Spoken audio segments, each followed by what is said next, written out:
Hi. So it has been quite a few years since I last played this piece, and it's been quite the trip.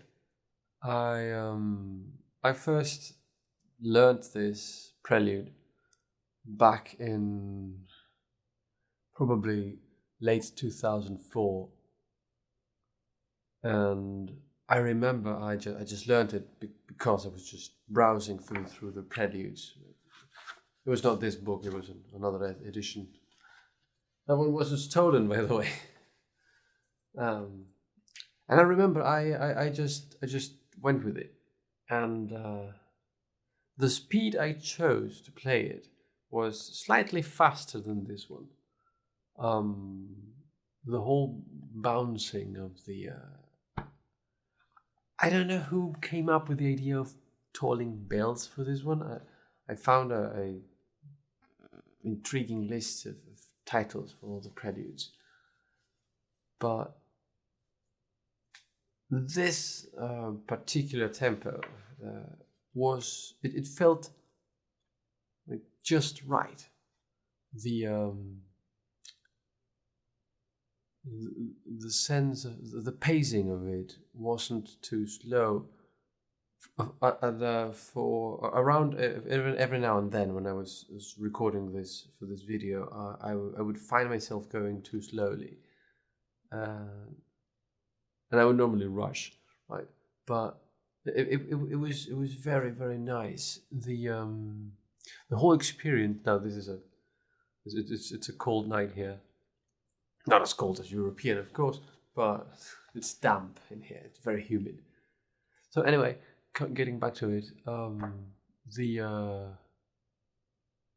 the whole experience of going through this piece, a piece that has, at least for me, has had no quarter of academic pressure, felt really free.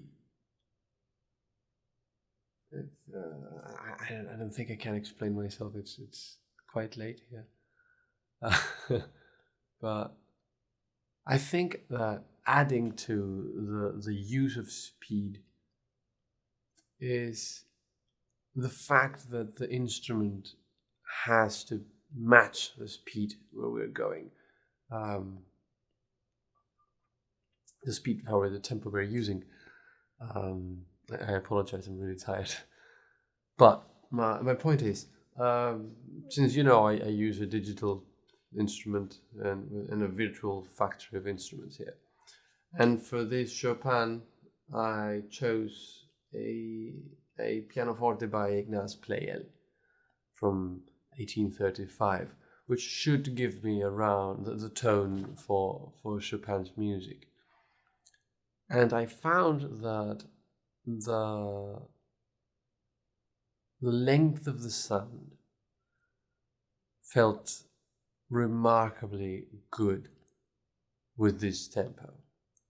Like if I were to play on the stock sound of the keyboard, or maybe a modern Bechstein, it's not as nice. It's not as eerie. It's not as haunting as it became apparent with this Pleyel. So I think that the whole argument, the whole discussion of tempo has to do a lot more, well, in my opinion, for now, for today's time, it has to do more with the instrument one is performing in rather than the speed of the music itself. Um, Adding to the conversation of the previous month challenge, I remember I made a reference to your idea of the feats of strength from heroes from times past, right? And this experience took me to remember once again my late teacher, whom would eventually would always say, music is about telling something, it's about saying something. And once again, the speed at which one, or the pace at which one speaks has a lot to do with the language and the abilities of the language or the voice of the speaker. And I think the same is true of the instrument one is using, plus on top of the speed one is performing in. Just as a side note about this thing, use of the instrument and speed, I was playing this rondo by Bach from the second partita.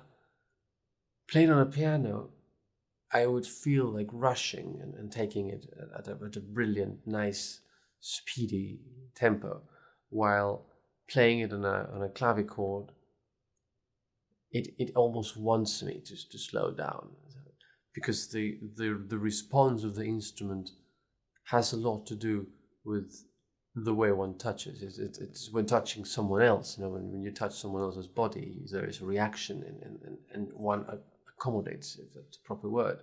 One adjusts to that reaction. So, yeah, this has been quite a trip. Thank you. Nice choice. I wasn't sure about it, but yeah. Damn, I don't think I have any much to add this time. I'm really tired. What is it? I think it's like 4 or 5 in the morning. Anyway, I'm gonna go to bed now. This was a nice experience. Thank you. As a final note, I'm getting back to practicing, and mostly because of these challenges.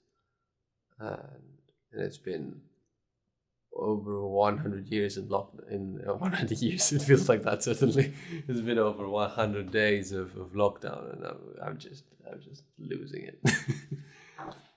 Anyway, I'm looking forward to the next challenge. See you soon.